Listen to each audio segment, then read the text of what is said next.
Hi everyone, welcome back to my YouTube channel and welcome back to another part of the game fanfiction. Friends, अगर आपको मेरी explanation पसंद आती है तो प्लीज़ वीडियो को लाइक कीजिए और चैनल को पक्का से सब्सक्राइब कीजिए। तो शुरू करते हैं आज का पार्ट। हमने देखा था कि वांग जी विंग से कहता है कि वो कुछ दिनों में उसे लेने आ जाएगा। दूसरी तरफ गुसू में चिंगेजिन शिचन को बुलाते हैं। वो उससे पूछते हैं क्या तुम्हारी मदर अभी भी नाराज़ है। इस पर शिचन कहता है यस फादर, और मुझे नहीं लगता कि मदर सिर्फ एक सिंपल अपॉलॉजी से मान जाएंगी।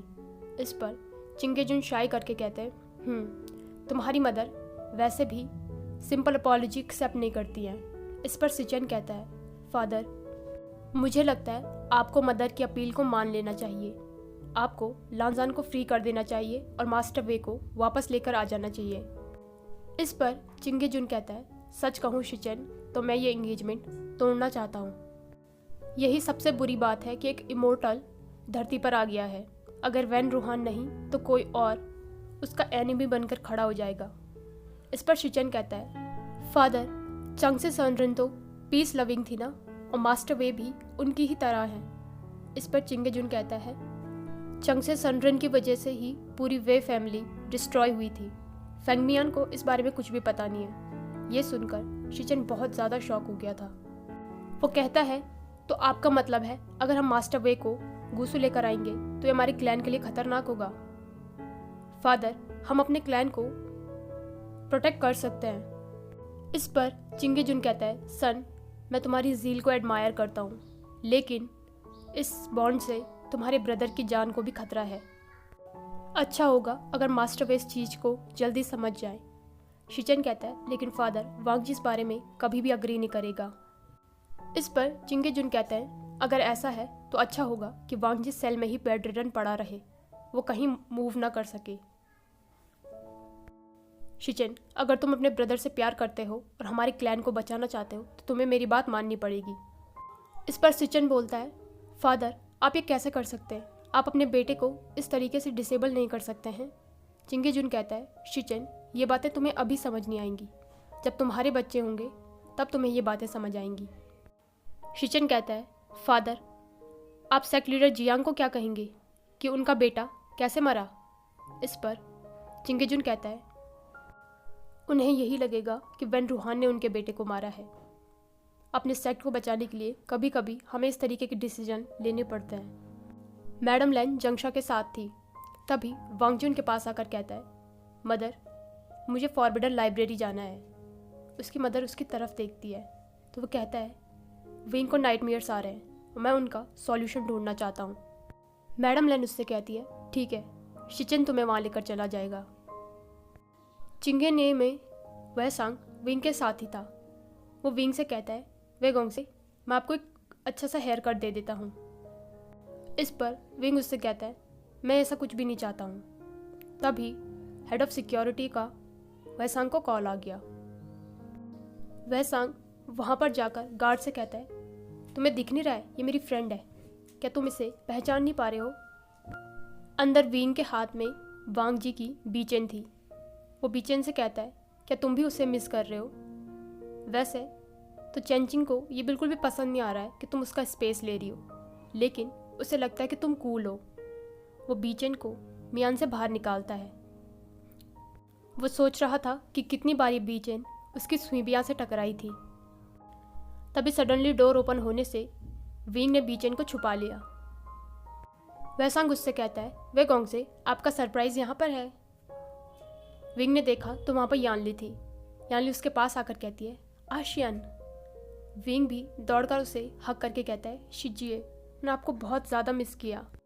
विंग रो रहा था। यानली उससे कहती है आशियन, तुम क्यों रो रहे हो? इस पर विंग कहता है शिजिए, मैंने आपको बहुत ज़्यादा मिस किया। आपने कैसे मुझे उस फॉरबिडन लैंड में छोड़ दिया था। इस पर यानली कहती है मुझे माफ़ कर दो आशियन, लेकिन मैं वेंचिंग और वेनिंग से कांटेक्ट करने की कोशिश कर रही हूँ, लेकिन मैं कर ही नहीं पा रही हूँ।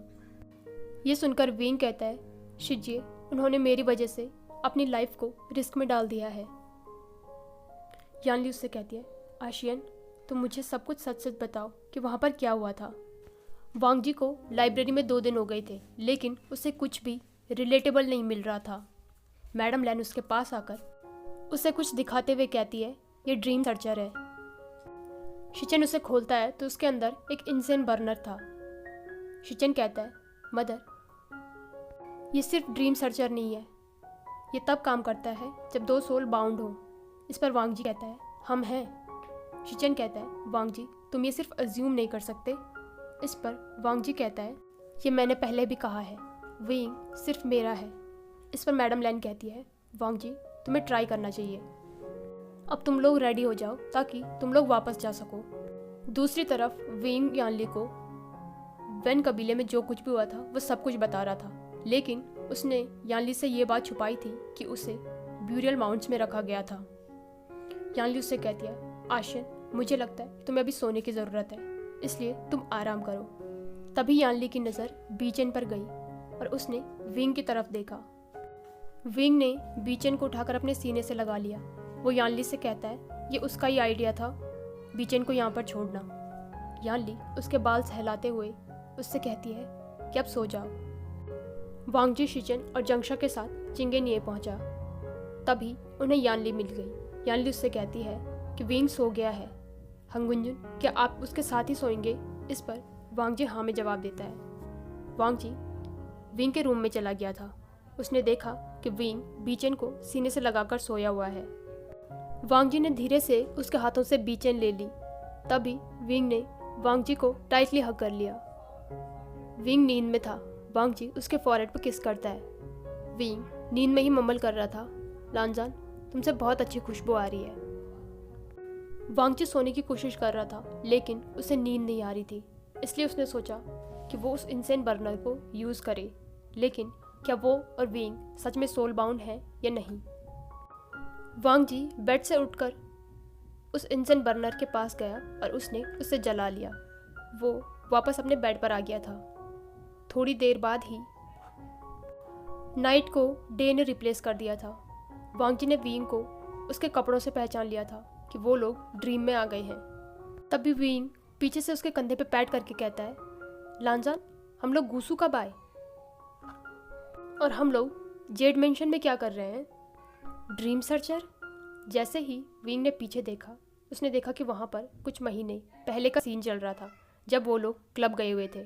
जंगशा ड्रंक सिचेन को ले जाने की कोशिश कर रहा था।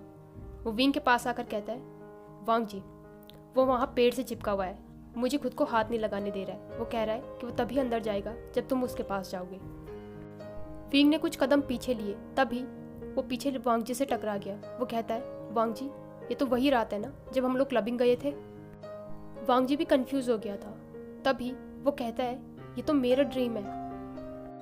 वो लोग वांग जी के ड्रीम में आ गए थे और वांग जी बहुत ही ज़्यादा नर्वस हो गया था, क्योंकि विंग अब वो भी देख सकता था जो कि सिर्फ वांग जी सोच रहा था।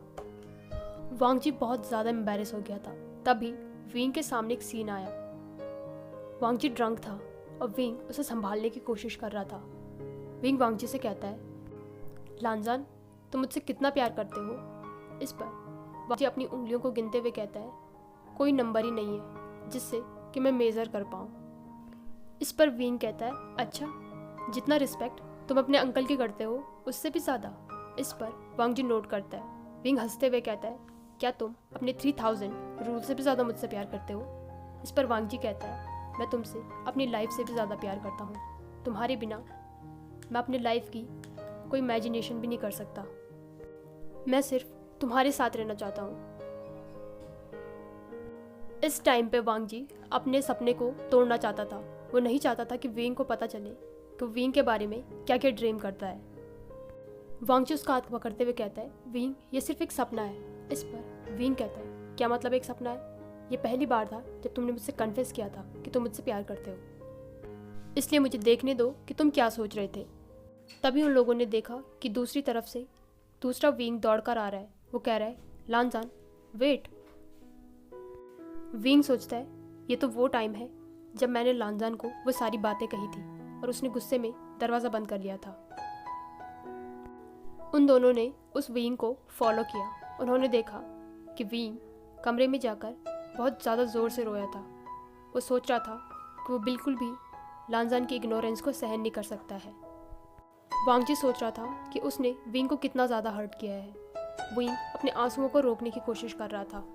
तभी उन दोनों के सामने उस रात का इंसिडेंट आ गया। विंग अपने हेड को शेक करते हुए कहता है, नहीं, मैं ये नहीं देखना चाहता हूँ। वांग जी उसे संभालते हुए कहता है, विंग, ये सबसे पेनफुल एनकाउंटर है। वांग जी अब रिग्रेट कर रहा था कि क्यों उसने इस इंसेंट बर्नर को यूज़ करने से पहले विंग को नहीं बताया। तभी वांग जी ने देखा कि उसके मेट को चारों तरफ से एक ब्लैक फॉग ने कवर कर लिया है। विंग गुस्से में कहता है, क्या तुम्हें दिख नहीं रहा था कि मैं तुमसे बैक कर रहा था? वांग जी बहुत ज़्यादा डर गया था। उसे समझ ही नहीं आ रहा था कि वो अब क्या करे।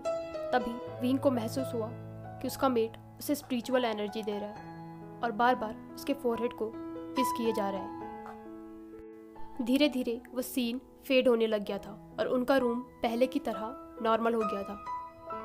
ड्रीम से बाहर आने के बाद वांग जी को समझ नहीं आ रहा था कि वो कैसे विंग से अप्रोच करे। विंग की सांसें बहुत ज़्यादा तेज़ हो गई थी। उसकी आंखें कभी लाल तो कभी ग्रे हो रही थी। विंग के लिए वो रात सबसे ज़्यादा भयानक थी, जिसके कि उसे रोज़ नाइटमेयर्स आया करते थे। वांग जी विंग का नाम लेता है। विंग उससे कहता है, इट्स ओके वांग जी, तुमने जो भी किया था वो जानबूझकर नहीं किया था और अब मैं भी खुश रहना चाहता हूँ। वांग जी उसकी तरफ देख रहा था। विंग कहता है, मैं तुम्हें इसलिए माफ़ नहीं कर रहा हूँ क्योंकि तुम किसी सेक्ट लीडर के बेटे हो या फिर मेरे मेट हो या मुझसे बॉन्ड हो। मैं तुम्हें इसलिए माफ़ कर रहा हूँ क्योंकि तुम मुझसे सच में प्यार करते हो। तुम वो वांग जी हो जिसने मेरा बहुत ही अच्छे से ख्याल रखा था। वांग जी के लिए ये सुनना तो ऐसा था जैसे कि उसने सब कुछ जीत लिया हो। वो बहुत ही ज़्यादा खुश था कि फाइनली विंग ने उसे माफ़ कर दिया है।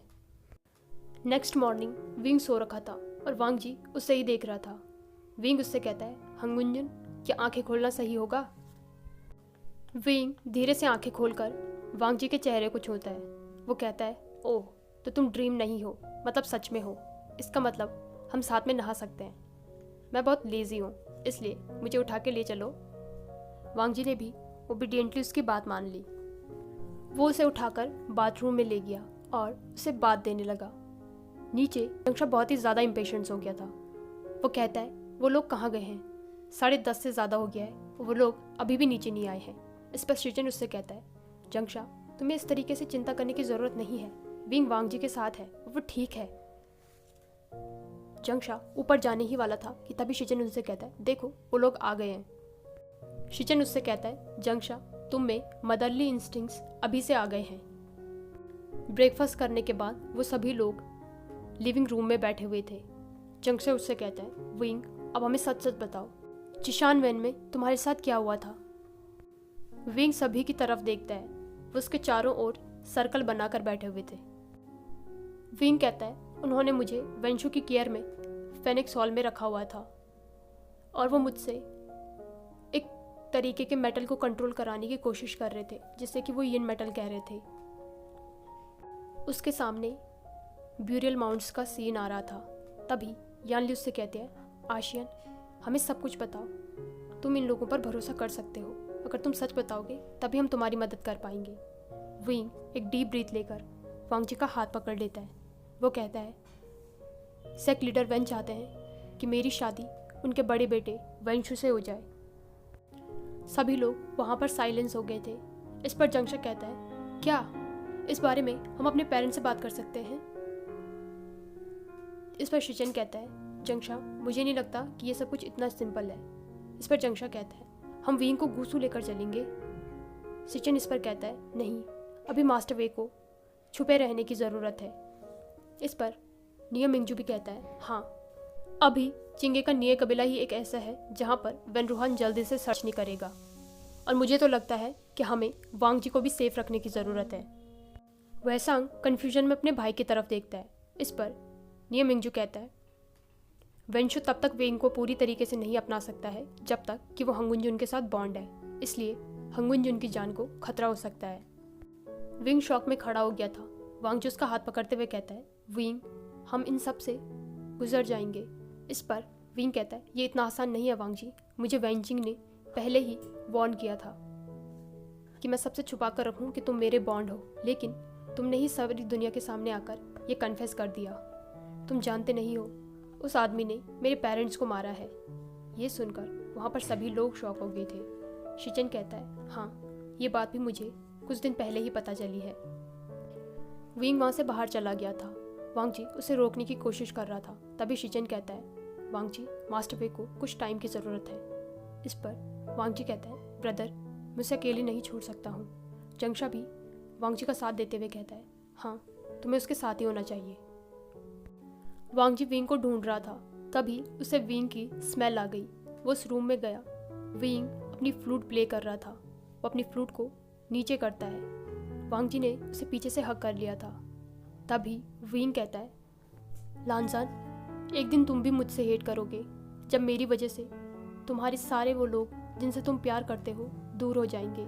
इस पर वांग जी कहता है, विंग, ऐसा कभी भी नहीं होगा। विंग उससे कहता है, वांग जी, तुम एक मॉन्स्टर को कैसे नहीं पहचान पा रहे हो। इस पर वांग जी कहता है, विंग, तुम एक मॉन्स्टर नहीं हो। मेरे लिए वर्ल्ड ब्राइट है तो वो सिर्फ इसलिए क्योंकि तुम मेरे साथ हो। अगर तुम मेरे साथ नहीं होंगे तो मेरे लिए इस दुनिया का कोई भी महत्व नहीं है। विंग उससे कहता है, वांग जी, मुझे बहुत ज़्यादा डर लग रहा है, पता नहीं आगे क्या होने वाला होगा। इस पर वांग जी कहता है, तुम चिंता मत करो, तुम्हें कुछ भी करने की ज़रूरत नहीं है, तुम सिर्फ मेरी आर्म्स में रेस्ट करो। और उसने उसे टाइटली हक कर लिया। दूसरी तरफ शिचन मिंगजू के साथ उसकी स्टडी में आ गया था। शिचन मिंगजू से कहता है, फादर चाहते हैं कि मास्टर वे को मार दिया जाए। क्या तुम्हें लगता है कि मैं ये कर सकता हूँ? वांग जी और जंगशा क्या मुझे इस क्राइम के लिए माफ़ भी कर पाएंगे? ये सुनकर मिंगजू कहता है, शिचन, मैं नहीं जानता कि आगे क्या होने वाला है, लेकिन मैं बिल्कुल भी तुम्हारे फादर के आइडिया से अग्री नहीं करता हूँ। जिशान के वेन सेक्ट में वेंशु ने अपने कज़न्स को बहुत ज़्यादा टॉर्चर किया था। वो जानने की कोशिश कर रहा था कि उन्होंने विंग को कहाँ पर रखा है, लेकिन उसे कोई भी इन्फॉर्मेशन नहीं मिल पा रही थी। ऊपर से उसके फादर भी उस पर प्रेशर डाल रहे थे कि वो जल्द से जल्द सुमेगा को यहाँ पर लेकर आए। वैसे तो वेंशु बहुत ही ज़्यादा क्रूअल था, लेकिन विंग का अफेक्शन उसे वीक बना रहा था। तभी वेंचाव उसके पास आकर कहता है, ब्रदर, अब मुझे मौका दीजिए, मैं उन लोगों से विंग की वेयरअबाउट्स पता कर लूँगा। इस पर वेंशु उसकी तरफ देखकर कहता है, क्या तुम ये कर सकते हो? इस पर वेंचाव कहता है, तो किसने उस चीज़ को यहाँ पर लाने के लिए फादर को इतना ब्रिलियंट आइडिया दिया था? वेंशु उसकी तरफ देखकर कहता है, दोबारा हिम्मत भी मत करना विंग को कोई चीज़ कहने की। और बात रही वेंचिंग और वेनिंग की, तो उन पर मैं ट्रूथ सीरम का यूज़ करूँगा। चिंगेनिए में वैसांग यानली और जंगशा के साथ था। यानली उनसे कहती है, मैं मास्टर जिन से शादी नहीं करूँगी, मैं फादर को बता दूंगी कि मैं वेंचिंग को पसंद करती हूँ। इस पर वैसांग कहता है, वाह यानली, तुम्हें इतना करेज कहाँ से आया? इस पर यानली कहती है, ये करेज मुझे बॉजहन से मिला है। वैसांग, तुम लकी हो कि वो तुम्हें पसंद करता है। जंगशा उनसे कहता है, मैं उम्मीद करता हूँ कि वेंचिंग और वेनिंग ठीक हों।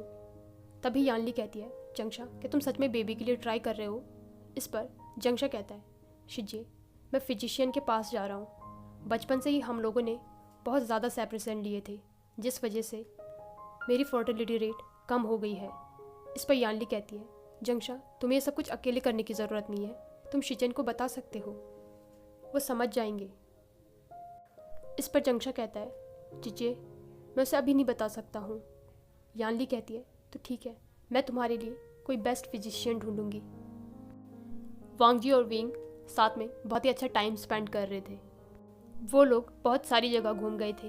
वांग जी उससे कहता है, माई लव, तुम अब थक गए होंगे, मुझे लगता है तुम्हें थोड़ी देर रेस्ट करना चाहिए। इस पर विंग कहता है, लानजान, तुम एक सीनियर की तरह क्यों बात कर रहे हो? क्या तुम मुझे जूनियर की तरह ट्रीट कर रहे हो? क्या तुम्हें सीनियर बनना पसंद है? वैसे भी तुम तो मुझसे बड़े हो, तो क्या मैं तुम्हें जानगा बुलाऊं? वांग जी उसे इग्नोर करके आगे बढ़ा तो विंग उसके पीछे जाते हुए कहता है, जानगे, क्या आप अपनी रिस्पॉन्सिबिलिटी से भाग रहे हो? वांग जी उससे कहता है, मुझे वो सब मत बुलाओ। इस पर विंग हंसते हुए कहता है, तो मैं तुम्हें क्या बुलाऊं, लानर गगा या फिर वांग जी डीडी? वांग जी उसे कंधे पर उठाकर वापस रूम में लेके आ गया था। विंग हंसते हुए कहता है, वांग जी मुझे नीचे रखो, मुझे गुदगुदी हो रही है। इवनिंग में वांग जी वापस रूम में आया। उसने दरवाज़ा खोला तो वहाँ पर अंधेरा था। उसने सोचा कि क्या विंग सो गया है। कमरे में अंधेरा था, जैसे ही वांगजी स्विच की तरफ बढ़ा, उसे विंग की आवाज़ आई, लाइट ऑन मत करना, ऐसे ही आगे बढ़ो। वांगजी थोड़े आगे बढ़ा। उसने देखा कि विंग ने बालकनी को बहुत ही ब्यूटीफुली डेकोरेट कर रखा है। विंग उससे कहता है, आई होप कि तुम्हें ये पसंद आएगा। वांगजी ये देखकर कहता है, ये परफेक्ट है। विंग उसके पास आकर कहता है, मैंने प्रोजेक्टर भी लगाया है, हम आइसक्रीम खाते खाते कोई मस्त सी मूवी देखेंगे। वांगजी अपनी पॉकेट से एक रेड टसल निकाल कर कहता है, विंग देखो, मैं चेंचिंग के लिए एक गिफ्ट लेके आया हूँ। विंग ने उसके हाथ से वो रेड टसल ली, उसे चेंचिंग पर लगाते हुए कहता है, वाह, ये कितना ब्यूटीफुल लग रहा है ना वांगजी। उसने वांगजी की चीख पर क्विकली एक किस किया। वो दोनों मूवी देखने बैठ गए थे। वांगजी ने कोई भी रिएक्शन नहीं दिया, इसलिए विंग उससे कहता है, लानजान, मैंने तुम्हारे लिए इतने प्यार से ये डेट प्लान की थी और तुम कोई भी रिएक्शन नहीं दे रहे हो। इस पर वांगजी उसका हाथ लेकर अपनी चेस्ट पर रखते हुए कहता है, तुम्हें रिएक्शन यहाँ पर मिलेगा। उसका हार्ट जोर जोर से बीट कर रहा था। ये देखकर विंग हंसते हुए कहता है, लानजान, ऐसा लग रहा है जैसा तुम्हारा हार्ट अभी एक्सप्लोड हो जाएगा। वांगजी ने उसे पीछे से टाइटली हग कर दिया था। वो दोनों एक दूसरे की आर्म्स में ही ऐसे लेटे हुए थे। उन दोनों के लिए ही ये मोमेंट बहुत ही ज़्यादा प्रीशियस था। हाय एवरीवन, तो कैसा लगा आज का पार्ट? अगर आज का पार्ट पसंद आया हो तो वीडियो को लाइक कीजिए, अपने दोस्तों के साथ शेयर कीजिए और चैनल को पक्का से सब्सक्राइब कर दीजिए। Thank you.